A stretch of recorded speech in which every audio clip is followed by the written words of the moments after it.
What's good, homies? Welcome back to another episode of our West Tigers career rebuild. With the NRL done and dusted for our first season, we're about to begin our campaign in the Rugby League World Cup. Now, the tournament itself isn't actually licensed in the game, so you won't see the logo or anything like that, and I'm pretty sure these are randomized fixtures. As many of you know already, the team I chose to play for in the World Cup was England is my city. I was initially going to choose one of the tier 2 nations, but none of them are licensed, and at the time there weren't many decent jerseys to download off the fan hub. All that will change though in my next career series with a new team. Alright, so before we jump into our opening pool match, this is our lineup for game 1. I was kind of hoping we got to pick our 25-man squad, but unfortunately for international teams it's automated and you just have to make do with what you get. It's strange how you have the option to do that for Origin, but they don't give you that same privilege for international teams. Anyway, this is our lineup here. In the back 5 we have Tompkins, Burgess, Shenton, Watkins and Hall. In the halves we have Woodop and Gale. In the front row we have Burgess, Hodgson and Graham. And in the back row we have Bateman, Whitehead and Sam Burgess, who is also our captain. And rounding off the 17 on the bench we have Roby, George Burgess, Hock and McQueen. Alright, so our first match will be played at Allianz, and our opponent is Italy. I should have shown the pools earlier, but I'll just let you guys know who's in our pool. And we have Italy, New Zealand, and I'm pretty sure France. Now, looking at this Italian squad, there's a couple of names I recognize, in particular in the front row, with Paul Vaughan and Daniel Alvaro. A couple of the backs I recognize throughout the years, but yeah, it's not a bad squad. One thing I get excited about when I play with a new team doesn't have anything to do with the game. It's the fact that I get to make new graphics for these little transitions and stuff. For me, it's just as enjoyable as playing the game itself. As we're gonna score off the scrum here. It's gonna be Ryan Hall, who steps his way past the defender, who's opposite, and we're gonna race away for the first point of the game. Simple stuff there on the back of the scrum. Doesn't really warrant a replay, I don't think.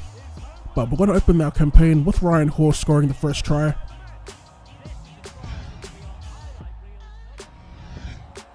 Now obviously, I'm not too familiar with the majority of the players in our team.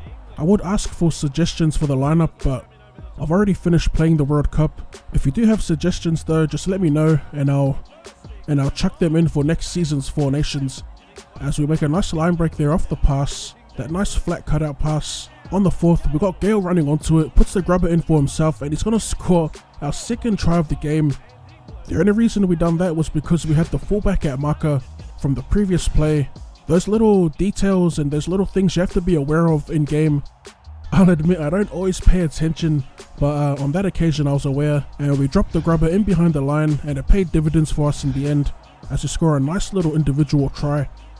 As Woodop converts, and we're going to go up by 12 points 20 minutes into the game.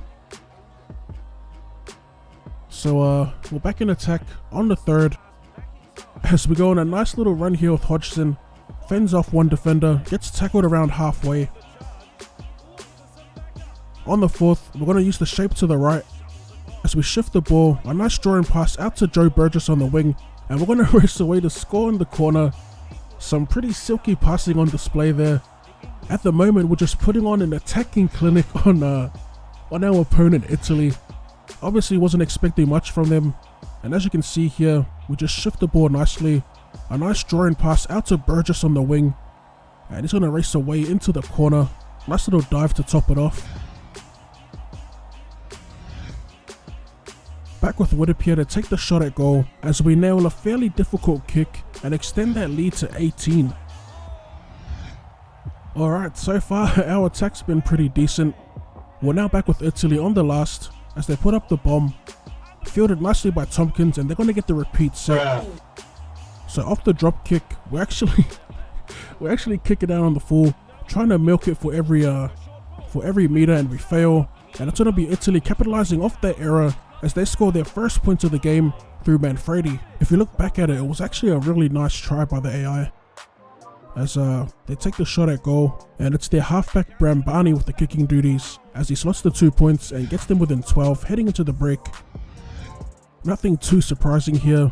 As you'd expect, we've been dominating for most of that half. We did make a few errors and Italy finally capitalized off one of them, which was that terrible dropout.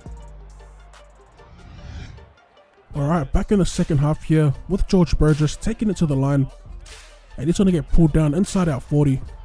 Third tackle, from a standing start we go to Gale. He gets the ball out to Watkins and he's going to get driven back in the tackle. We lost about 3 or 4 meters there in that run.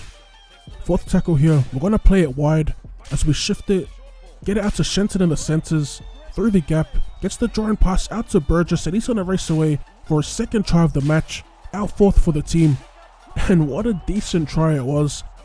Nothing fancy at all, just kept it simple and we just shifted it from left to right as you'll see on the replay. Everyone's standing pretty wide, a couple of cutout passes, a nice short ball to Shenton, and he gets the beautiful drawing pass out to his winger, puts him away for his second try of the match. If you're wondering about the difficulty, it's still on veteran. It's just that Italy isn't that good of a team. As we slot it, make it 4 from 4 with Gareth Widdop. As we jump back in attack, everyone overruns the ball. We try and get the pass away, Graham gets smashed, we lose the ball, and it's picked up by Santi here as he races away. We eventually run him down. Sometimes it looks like I'm running away from the defender, but I assure you that isn't the case. It's just me trying to switch. You'll most likely see that a lot in the future. It's something I've noticed while going back and commentating over gameplay. The player switching can be a bit of a pain at times, particularly when I'm scrambling. As Italy scored their second try of the game off a nice little offload. You're going to see on the replay here. Alright, so a couple of short balls, makes it out to their front rower. I believe it was the big man from Para, Daniel Alvaro, but he gets a nice little flick offload away. He gets it away to Parata, who was their hooker, and yeah, Italy's going to score off another error as they convert the try, and that wraps up our opening pool match against Italy. We defeat them 24 points to 12. A pretty decent showing in our first game. We still have a lot to work on if we want to beat NZ. As we take a look at the full-time match stats, and I could not believe this. One of the Italian players got man of the match. Anyway, that's going to wrap up the first match in the 2017 World Cup. As always, smash that like button for more Rugby League Live 4 content. It truly does help the channel grow. Lastly, thank you for tuning in, and I'll see you later. England is my city.